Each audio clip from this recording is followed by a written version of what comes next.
दसम वर्ग के छात्र छात्राओं के लिए फिजिक्स इलेक्ट्रिसिटी के बारे में बताना चाहूंगा। आप कॉपी कलम लेके बैठेंगे तब वीडियो देखना शुरू करेंगे और उसके बाद तुरंत आप एक्सरसाइज जरूर सॉल्व करेंगे। आप अधिक से अधिक प्रश्नों को खुद से सॉल्व कर पाएंगे। इसके लिए आपको पूरी तन्मयता से वीडियो देखने की जरूरत है और कॉपी कलम हाथ में रखकर नोट करते हुए। तो 10th के लिए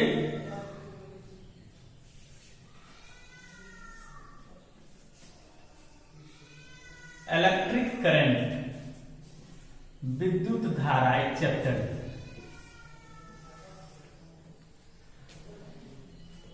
इसके बारे में आपको जानना है। सबसे पहले ये इलेक्ट्रिक वर्ड, इलेक्ट्रिक जिसको आप विद्युत कहते हैं,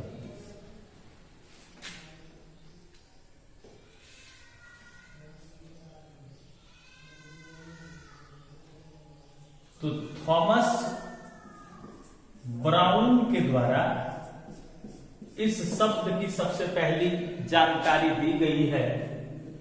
विद्युत शब्द का अर्थ होता है, यह एक गुण है, एक प्रॉपर्टीज है। इलेक्ट्रिक एक प्रॉपर्टीज है जिसके कारण वस्तु में अट्रैक्शन का नेचर पाया जाता है। तो जब कोई वस्तु किसी दूसरी वस्तु को अपनी ओर खींचती है, आकर्षित करती है, तो आकर्षण के इस गुण को विद्युत कहते हैं। Electric is a property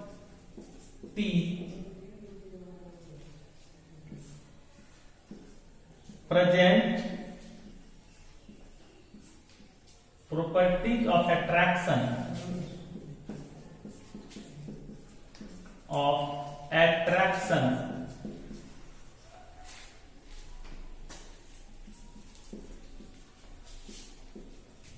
present in object।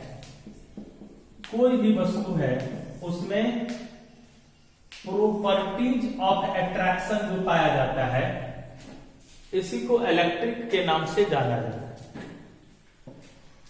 अब यह प्रॉपर्टीज ऑफ अट्रैक्शन काउच कौन करता है?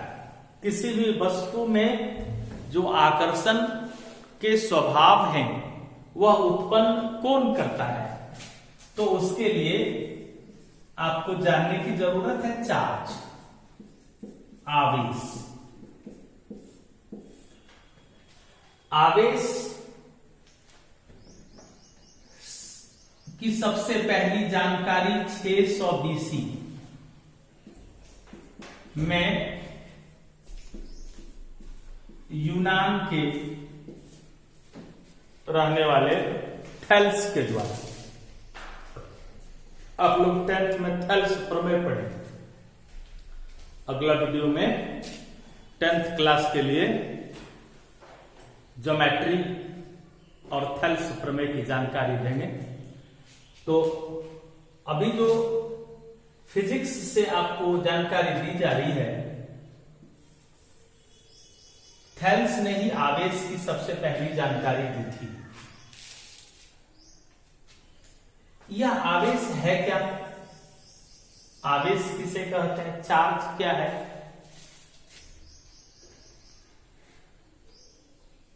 तो यह भी एक प्रकार का गुण है जिसके कारण कोई वस्तु एक निश्चित क्षेत्र के चारों ओर आकर्षण की प्रकृति रखता है। नेचर ऑफ अट्रैक्शन एक निश्चित दायरा में।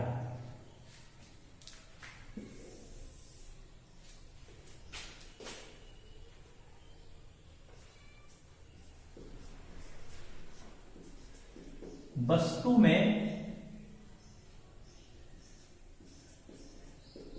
उपस्थित वह गुण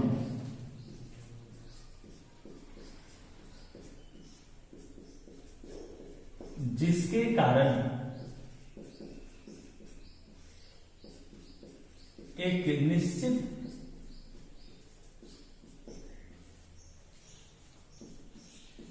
दूरी पर स्थित वस्तु को वह आकर्षित या विकर्षित करता है।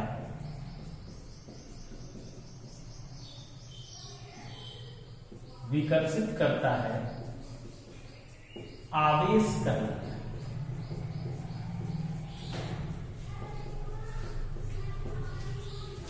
आरंभ में जो आवेश की जानकारी दी गई थी उसमें एक को ब्लैक चार्ज, एक को व्हाइट चार्ज कह दिया गया था। धन आवेश को व्हाइट चार्ज कहा गया, ऋण आवेश को ब्लैक चार्ज कहा गया था। तो यहां से आप जाने कि आवेश दो तरह का है। एक ये चार्ज, पॉजिटिव चार्ज और नेगेटिव चार्ज, दो तरह का चार्ज, धनावेश और फिर दूसरा ऋणावेश। क्वेड के कारण क्वार्क भी इस आवेश का कारक माना जाता है। आवेश दो तरह के हैं, एक धनावेश और एक ऋणावेश।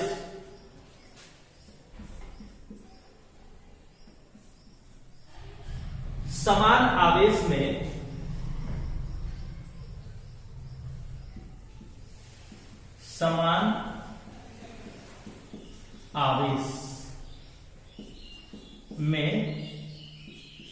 विकर्षण और समान आवेश में आकर्षण।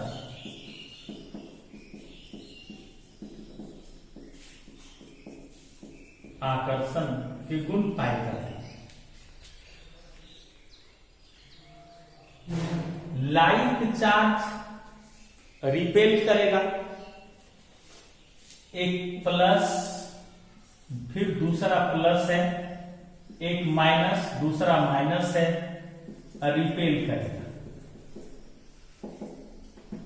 लेकिन एक प्लस हो और एक माइनस हो, यानी unlike charge attract to each other. और समान आवेश एक दूसरे को आकर्षित करता है, समान आवेश एक दूसरे को विकर्षित करता है। आवेश किसी भी वस्तु में जो उत्पन्न होता है उसका मुख्य कारण है कि आप जानते हैं कि दुनिया की सारी वस्तुएं मौलिक रूप में परमाणु से बना है।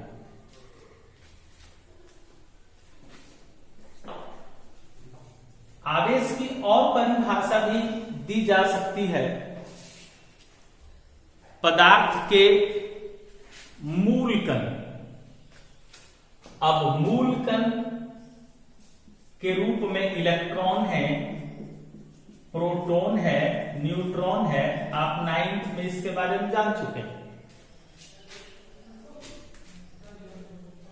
मूल कण में जो मूल गुण है वही आवेश है। आवेश की परिभाषा में हम दे सकते हैं पदार्थ के मूल कण में पाए जाने वाले मौलिक गुण को आवेश कहते हैं। पदार्थ के मूल कण में पाए जाने वाले मौलिक गुण, fundamental properties present in fundamental particle of an object is called charge. Electron, proton, neutron में प्रोटॉन और न्यूट्रॉन तो नाभिक में है, इलेक्ट्रॉन नाभिक से बाहर कक्षाओं में व्यवस्थित है। जब हम दो वस्तुओं को एक दूसरे से रब करते हैं, रगड़ते हैं, तो रगड़ने के क्रम में एक पदार्थ से इलेक्ट्रॉन निकलकर दूसरे पदार्थ में जा सकता है, या दूसरे पदार्थ से इलेक्ट्रॉन निकलकर पहले पदार्थ में आ सकता है।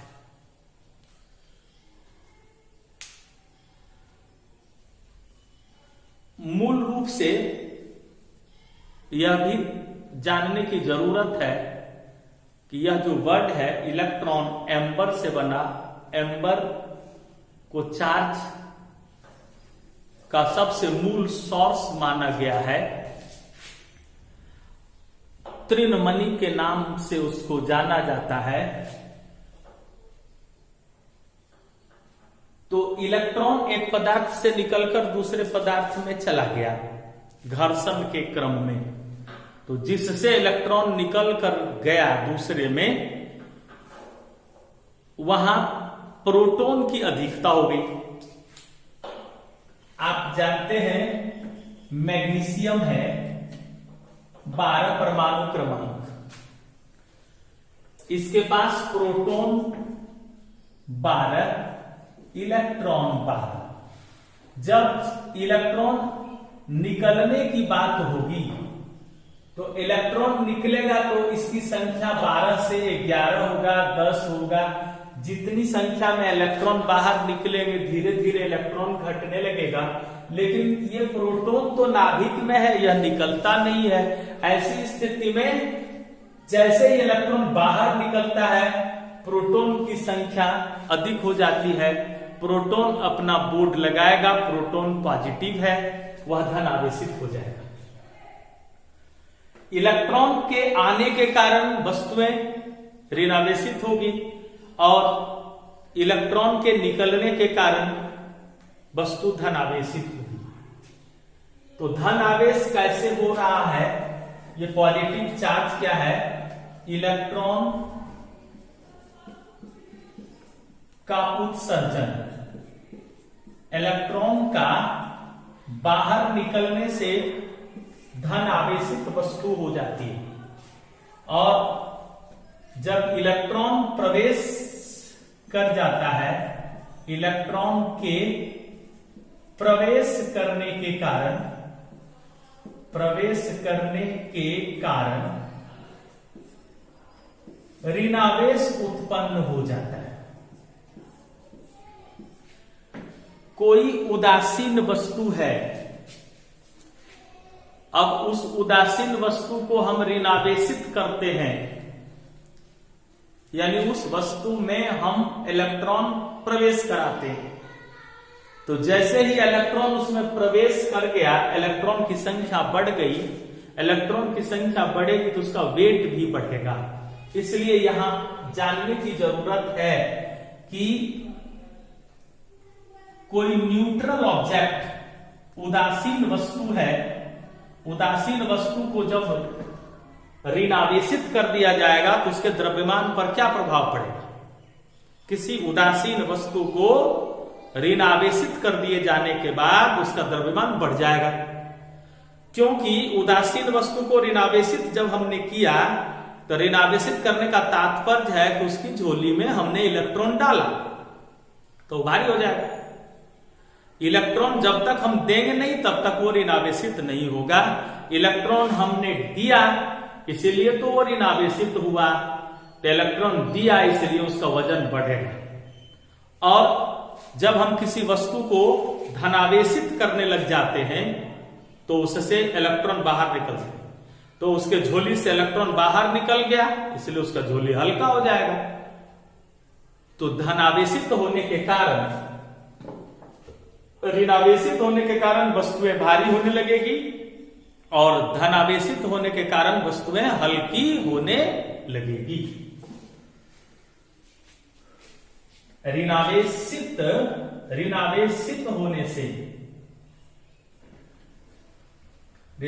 होने से वस्तु भारी हो गया और धनावेशित होने से वस्तु हल्की हो गई। अब एक इलेक्ट्रॉन के पास जो चार्ज है, इलेक्ट्रॉन के पास 1.602 10⁻⁻19 कूलम्ब का चार्ज है।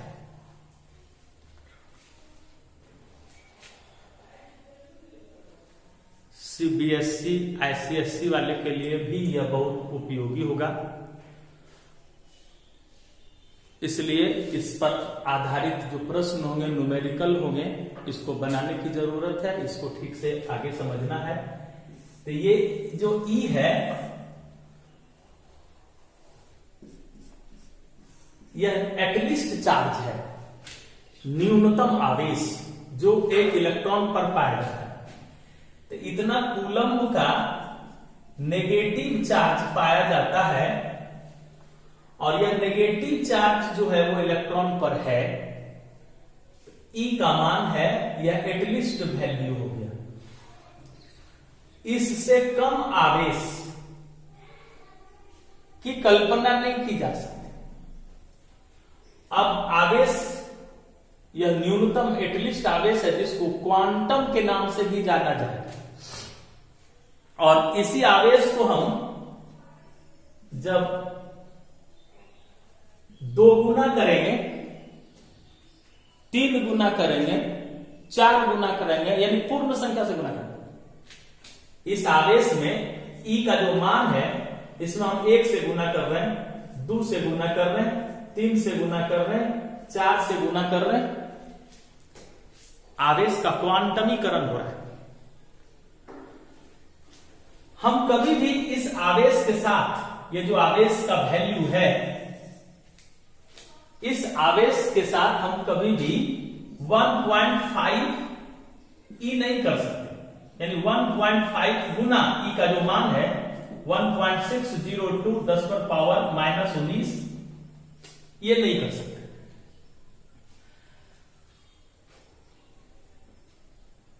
इससे जो संख्या बनेगी गुना करने से,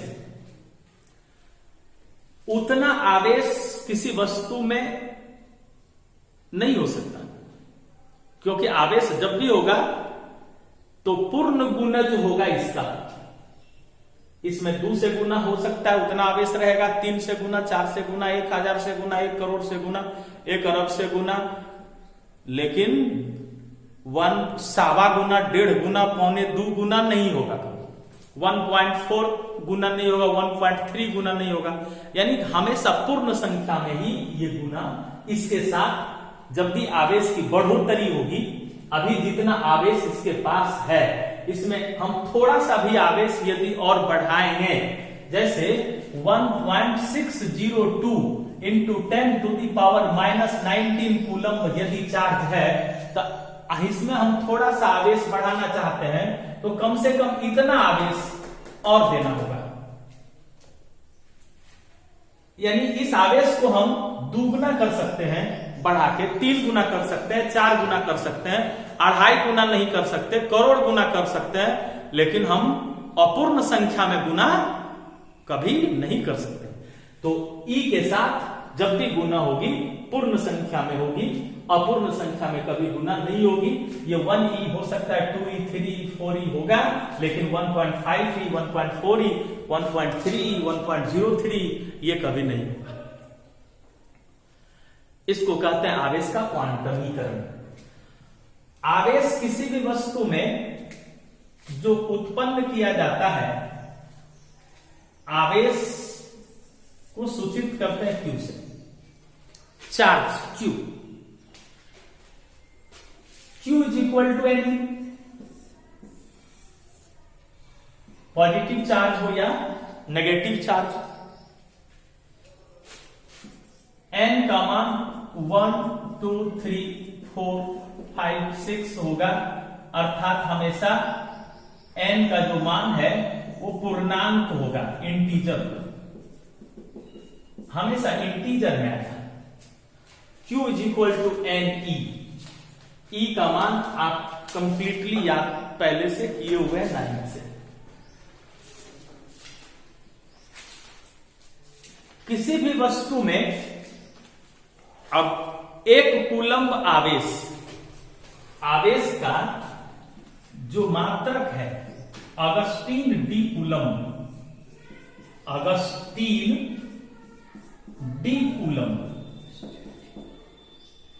इनके ही सम्मान में आवेश का एसआई मात्रक कूलम्ब रखा गया, जिसको सी से सूचित किया जाता है।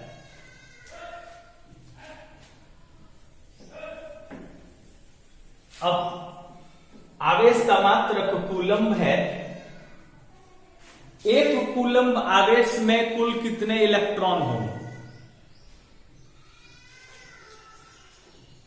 1 कूलम्ब आवेश में इलेक्ट्रॉनों की कुल संख्या कितनी ये पूछा जाता है, तो आप से n पूछा जाता है। सूत्र है Q बराबर Ne, तो इसमें Q का मान 1 कूलम्ब है, E का मान आप जान रहे हैं 1.602 10⁻⁻19, n का मान इस प्रश्न में भाग हो गया, तो यहां से हम n = Q of on E कर सकते हैं। Q का मान 1 कूलम्ब, E का मान 1.602 इंटू 10⁻⁻19। इसको सॉल्व करेंगे 6.25 10⁻18 इलेक्ट्रॉन लगभग होगा। ये पूर्ण संख्या है। तो 1 कूलम्ब में इलेक्ट्रॉनों की कुल संख्या कितनी होती है, ये टिक लगाने के लिए ऑब्जेक्टिव क्वेश्चन आता है, इसको डायरेक्ट याद रखने की जरूरत है। ये मान कैसे निकला, इसको थोड़ा सा सॉल्व करना चाहूंगा। यहां n = 1.602 10⁻⁻19 है।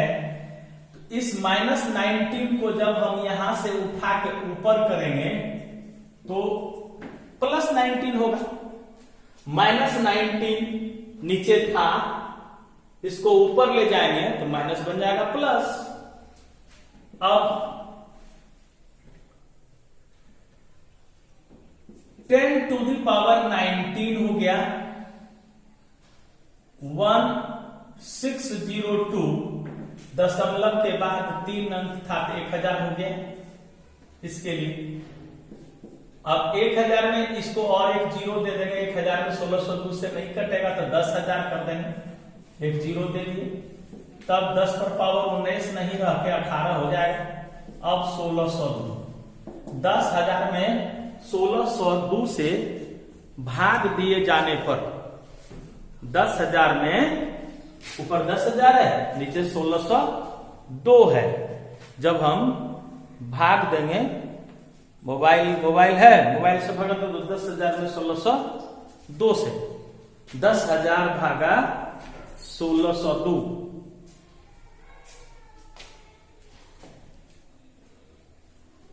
10,000 में 1602 से भाग देना, 6.24 मीन्स 6.25। ये वैल्यू जो दिया गया वो यहीं से प्राप्त हुआ, 6.25 10⁻18 इलेक्ट्रॉन 1 कूलम्ब आवेश में उपस्थित रहता है। ये याद रखने की जरूरत है। ये कैसे हुआ वो भी अलग से हम सॉल्व करके हमने जानकारी दी। अब इससे आगे जो आपके क्लास के लिए जरूरी है, आवेश की जानकारी आपको मिल गई। यह भी आप जान गए कि वस्तु आवेशित कैसे होती है। जब एक दूसरे को रगड़ते हैं तो एक से इलेक्ट्रॉन दूसरे में जाता है, जिससे इलेक्ट्रॉन निकलेगा वह धनावेशित होगा, जिसमें इलेक्ट्रॉन जाएगा वह ऋणावेशित होगा। जो ऋणावेशित हुआ वो भारी हो जाएगा और जो धनावेशित हो गया वो हल्का हो जाएगा, क्योंकि उससे इलेक्ट्रॉन निकला। अब विद्युत धारा की बात हो, इलेक्ट्रिक करंट, तो किसी भी मीडियम से, कंडक्टर से होकर, सुचालक पदार्थ से होकर जब इलेक्ट्रॉन जाने लगता है, इलेक्ट्रॉन मीन्स माइनस चार्ज, ये जा रहा है, इलेक्ट्रॉन जा रहा है किसी वायर के ए छोर से बी छोर के तरफ इलेक्ट्रॉन जा रहा है। इलेक्ट्रॉन की दिशा यदि ए से बी की ओर है तो विद्युत धारा की दिशा बी से ए की ओर होगी। विद्युत धारा की दिशा इलेक्ट्रॉन की दिशा के हमेशा अपोजिट होता है। ऐसा इसलिए कि इलेक्ट्रॉन जहां जा रहा है वहां ऋणात्मकता बढ़ रही है, जहां से जा रही है उधर धनात्मकता बढ़ रही है, तो इलेक्ट्रॉन का जो प्रवाह होगा वो हमेशा -2 प्लस टर्मिनल की तरफ, अर्थात बी से ए की ओर, जब ए से बी की ओर इलेक्ट्रॉन जा रहा हो तो विद्युत धारा की दिशा उसके जस्ट अपोजिट माना जाएगा। यहां हम ऐसे इसको बता सकते हैं, यहां एक इलेक्ट्रोड है। अब इलेक्ट्रोड है क्या? तो इलेक्ट्रोड एक प्लेट है, एक छड़ है, जिसका एक सिरा किसी विद्युत अपघट्य में डूबा हुआ हो और दूसरे सिरा से जोड़ दिया गया है टर्मिनल को।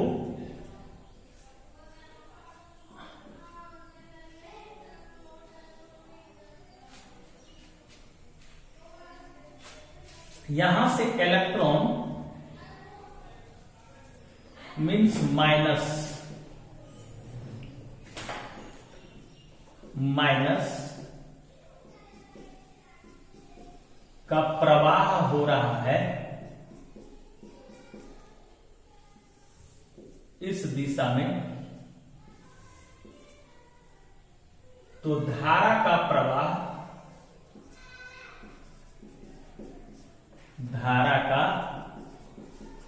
प्रवाह इस दिशा में हो रहा है। विद्युत धारा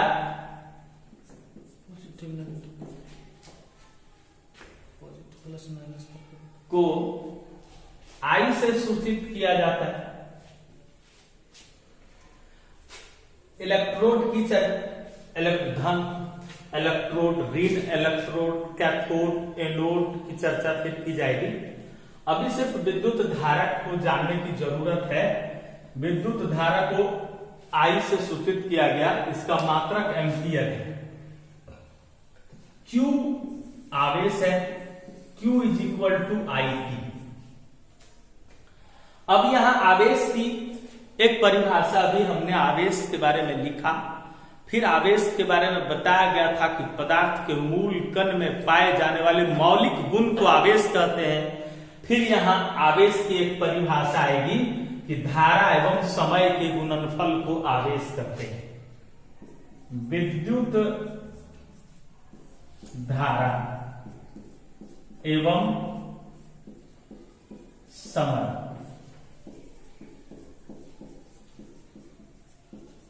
के गुणनफल को आवेश कहते हैं। Charge is the product of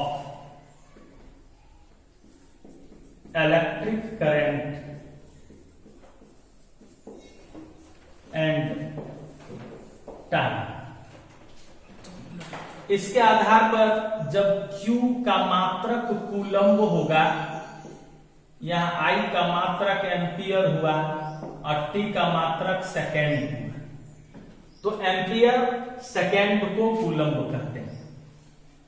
ampere second को कूलम्ब के नाम से जाना जाएगा।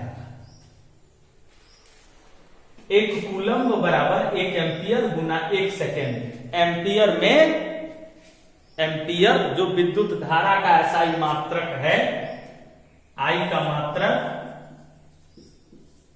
एम्पियर, जॉर्ज मेरी एम्पियर के सम्मान में रखा गया,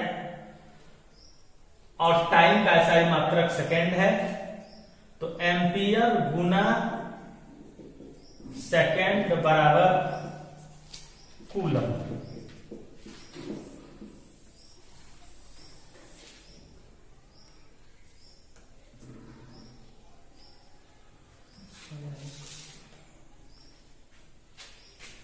इसमें राशि, यह सदिश राशि है या अदिश राशि, तो यह अदिश राशि, यह भी अदिश राशि है। ऐसा इसलिए कि यह सदिश जोग के नियम का पालन नहीं करता है।